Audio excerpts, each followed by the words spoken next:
sayuran seperti kentang, jagung, wortel, brokoli, bayam, dan sawi.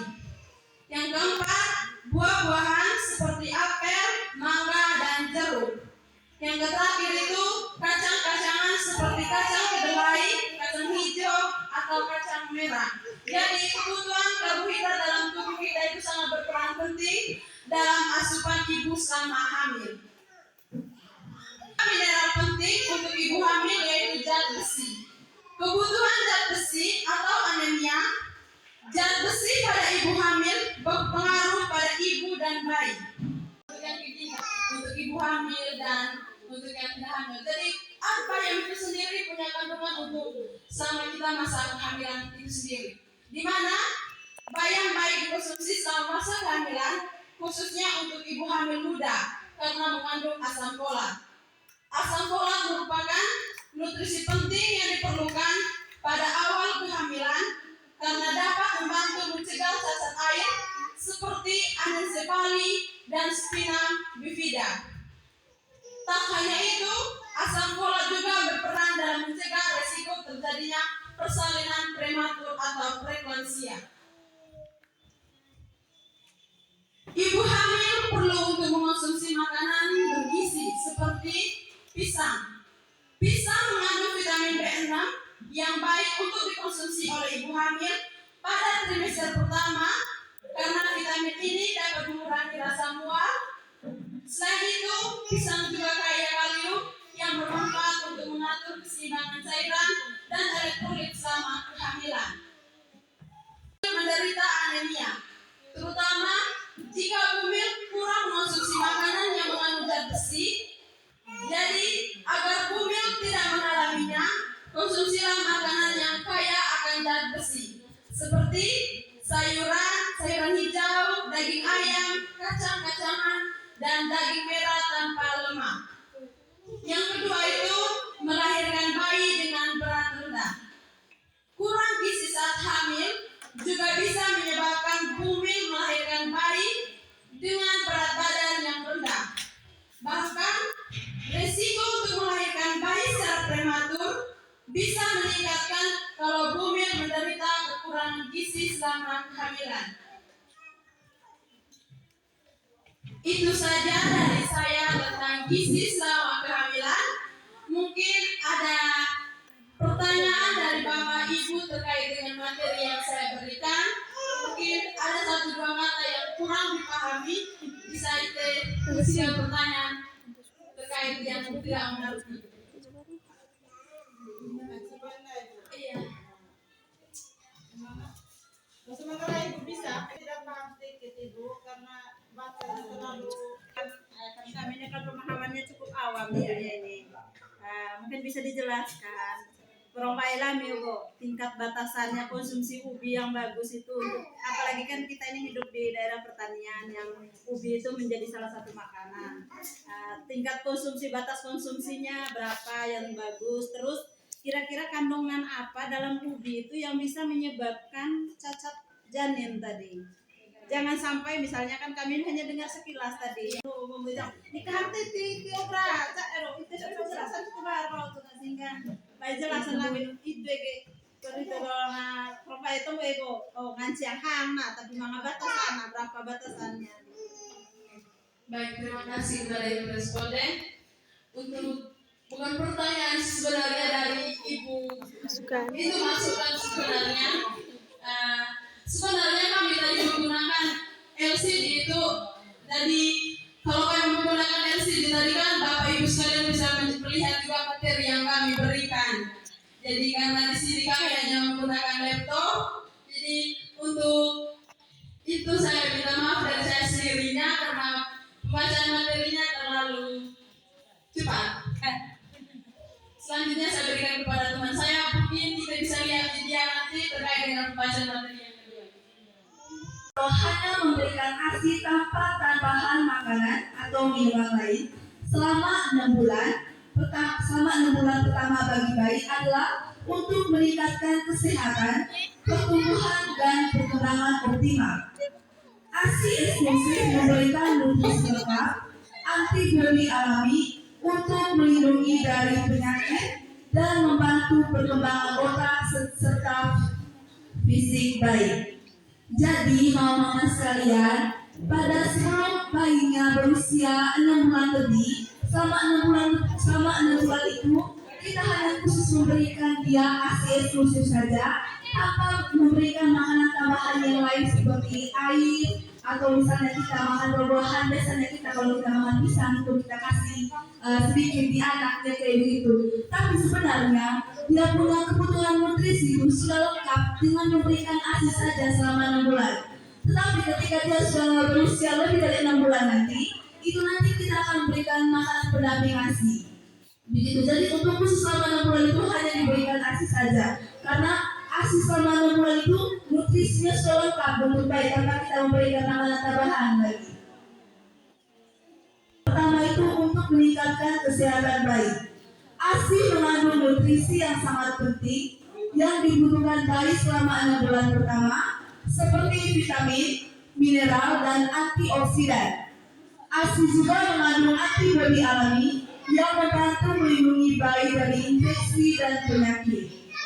Pemberian ASI eksklusif dapat mengurangi risiko bayi mengalami alergi, infeksi saluran pernapasan, diare, dan sindrom kematian bayi mendadak atau SIDS. Kemudian yang kedua, pentingnya memberikan ASI itu menunjang perkembangan bayi. Setelah itu pasti keluarganya akan sibuk untuk memberikan atau mencari susu formula untuk bayinya pas bayinya baru lahir. Tetapi sebenarnya ketika bayi lahir, dia itu mempunyai energi dari dalam tubuhnya kita. Jadi selama 48 jam atau 2 hari itu bayi bisa tidak makan setelah dia lahir. Atau tidak diberikan ASI kalau misalnya ASI tidak lancar. Kan biasanya kita tuh misalnya setelah melahirkan terus ASI-nya tidak lancar, kita pasti akan huru hara untuk mencari susu formula karena bayinya tidak mendapatkan nutrisi atau makanan. Tapi sebenarnya itu bayinya untuk 2 hari atau 48 jam itu tidak masalah dia diberikan ASI setelah dia dilahirkan, karena dia masih mempunyai energi dari dalam tubuhnya kita. Pemberian ASI yang dianjurkan adalah sebagai berikut. Yang pertama, ASI eksklusif selama 6 bulan pertama, karena ASI saja dapat memenuhi 100% kebutuhan bayi tanpa adanya makanan tambahan lain lagi. Kemudian, dari 6 sampai 12 bulan, ASI merupakan makanan utama bayi karena dapat memenuhi 60-70% kebutuhan bayi dan perlu ditambahkan makanan pendamping ASI berupa makanan lunak sampai lunak sesuai usia bayi. Jadi setelah dia berusia 6 bulan lebih baru ditambahkan dengan makanan pendamping ASI. Kemudian yang ketiga, di atas 12 bulan, ASI saja hanya memenuhi 30% kebutuhan bayi, sehingga diberikan makanan padat dengan tetap pemberian ASI sampai usia 2 tahun. Setelah bayinya berusia 12 bulan, tetap diberikan ASI, tapi hanya kalau ASI saja yang diberikan, itu tidak akan mencukupi kebutuhan bayi, itu hanya memenuhi 30% saja.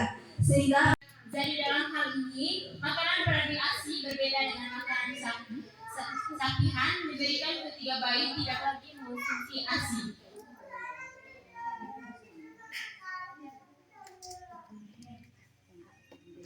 Yang kedua itu tujuan pemberian MPASI. Yang pertama itu memenuhi kebutuhan zat gizi yang meningkat untuk pertumbuhan dan perkembangan. Yang kedua, mendidik anak untuk membina selera dan kebiasaannya makan yang sehat. Yang ketiga, melatih pencernaan bayi agar mampu mencerna makanan yang lebih padat daripada susu. Yang berikut, membiasakan bayi mengonsumsi makanan seharian hari menggunakan sendok. Jadi ibu-ibu, kita itu membiasakan bayi itu memberikan makanan sehari-hari menggunakan sendok. ASI. Yang kedua, membantu mengembangkan kemampuan bayi dalam menerima makanan. Yang ketiga, mengembangkan kemampuan bayi untuk untuk mengunyah dan menelan makanan. Yang keempat, mencoba dan mengenal bayi agar bisa beradaptasi terhadap makanan tinggi energi. Telur ayam, hati ayam, ikan, sayur mayur, dan buah-buahan. Jenis MPASI yang dapat diberikan adalah yang pertama, makanan lumat adalah makanan yang dihancurkan atau disaring dan bentuknya lebih kasar dari makanan lumat halus. Contohnya bubur susu, bubur sumsum, pisang saring atau kerok, pepaya saring, tomat saring, dan nasi saring. Yang kedua, makanan lembik adalah makanan yang dimasak dengan banyak air. Contoh, bubur nasi, bubur ayam, nasi tim, dan kentang puree atau lumat. Yang berikut itu, makanan padat adalah makanan lunak yang tidak nampak berair atau makanan keluarga. Contohnya lontong, nasi tim, kentang rebus, dan biskuit. Bagi ibu-ibu yang belum mau bertanya tentang MPASI dan tumbuh kembang, saya mempersilakan waktu untuk bertanya. Mencegah stunting. Stunting adalah kondisi yang ditandai dengan kurangnya tinggi badan anak apabila dibandingkan dengan anak-anak seusianya. Sederhananya, stunting merupakan sebutan bagi gangguan pertumbuhan pada anak. Penyebab utama dari stunting adalah malnutrisi pada ibu hamil dan kurangnya asupan nutrisi selama masa pertumbuhan anak. Banyak yang tidak menyadari bahwa tinggi pendeknya anak bisa menjadi tanda adanya masalah gizi kronis. Perlu diingat bahwa anak pendek belum tentu mengalami stunting. Namun, anak yang mengidap kondisi gangguan pertumbuhan pada anak yang dapat dicegah, ada beberapa cara mencegah stunting yang dapat dilakukan dengan menerapkan beberapa. Yang pertama itu memastikan anak makanan buah dan sayur yang sehat. Yang kedua, mencukupi asup gizi sejak pembuahan sel telur hingga anak usia 2 tahun.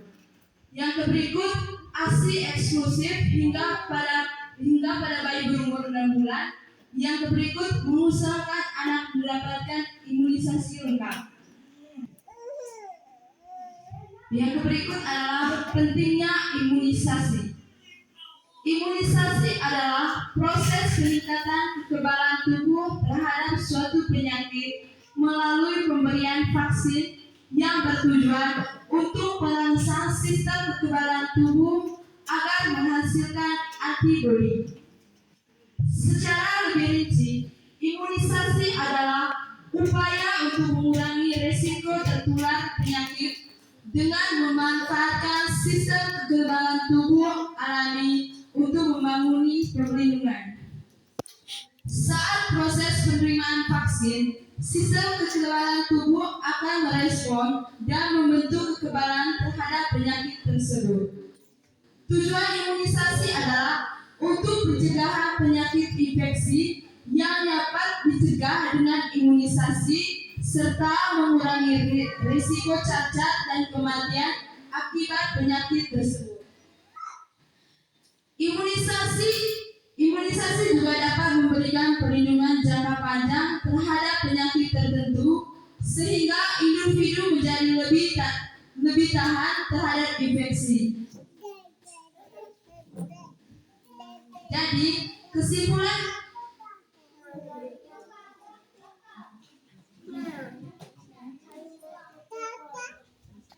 terima kasih kepada teman-teman saya yang sudah memaparkan materinya.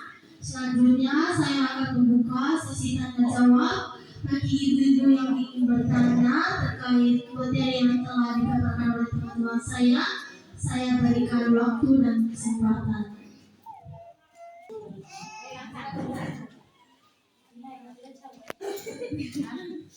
Baik, terima kasih. Apakah bayi yang berat badannya itu di bawah garis merah ibunya kalau sudah lengkap, sudah terpenuhi semua gizi, mineral, vitamin, tapi bayinya tetap di bawah garis merah. Apakah apa kendala bayi tersebut? Sudah terpenuhi yang kamu baca semuanya itu. Sudah asik, eksklusif, tapi bayinya tetap di bawah garis merah.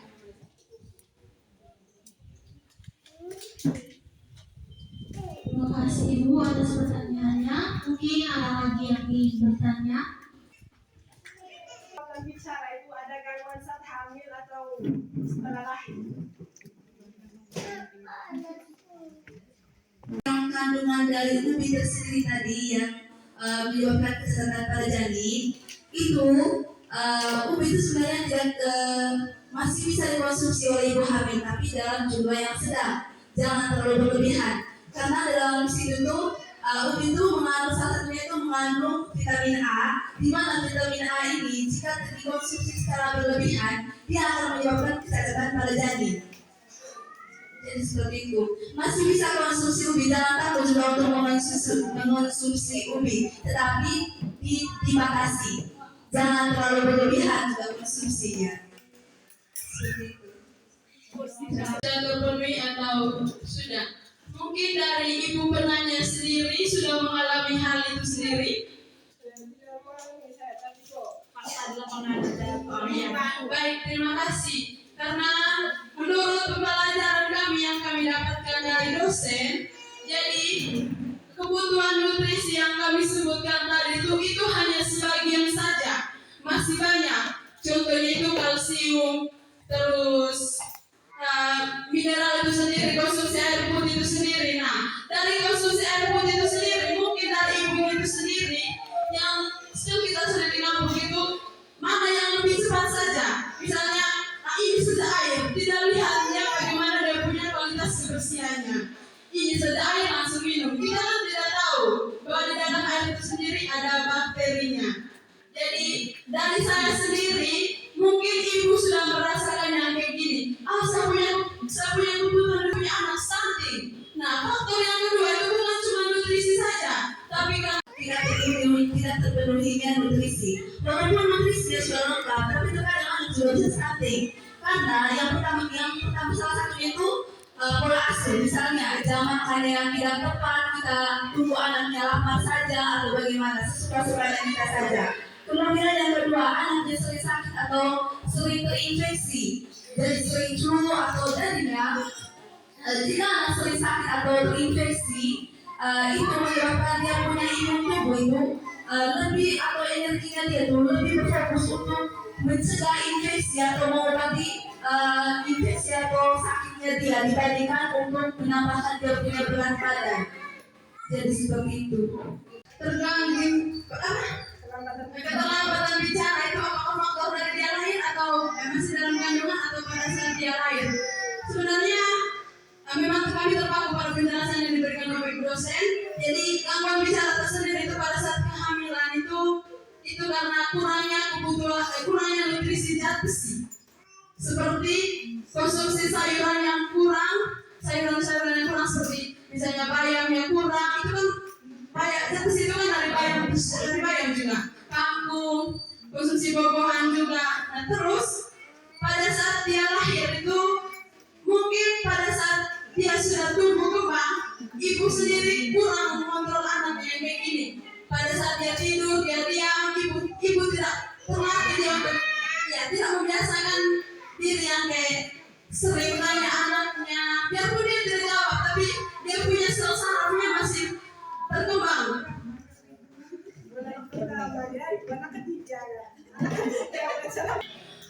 Kan ini yang seperti itu bilang ini anak yang ketiga, ini anak yang ketiga, tapi kan anak pertama kedua tidak seperti itu. Mungkin faktor G-nya itu sebenarnya ke dia, jadi genetiknya ke dia. Mungkin coba kita tanyakan keluarga, mungkin dari bapaknya ada yang begitu atau dari kita sendiri. Bagi keluarga mungkin karena kecenderungan.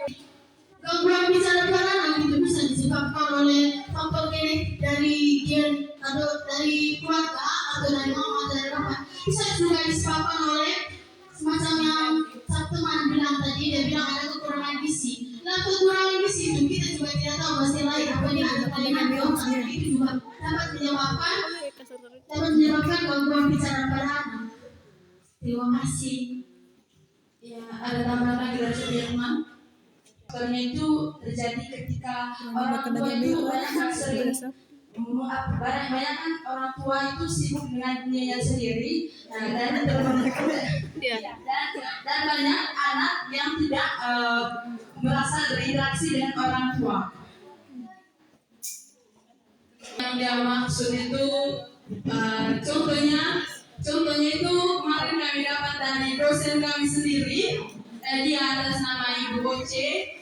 Dia anak yang kedua itu lambat bicara karena anak yang kedua itu dia titipkan ke susternya dia.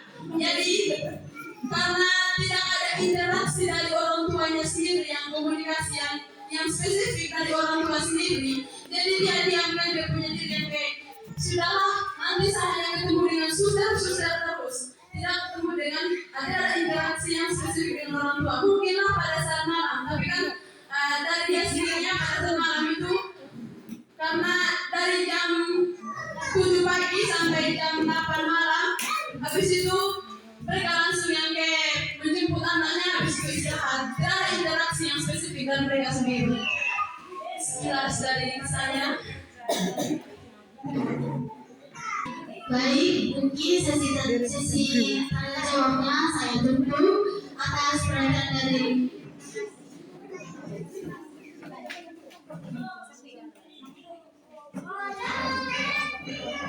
tadi tentang stunting.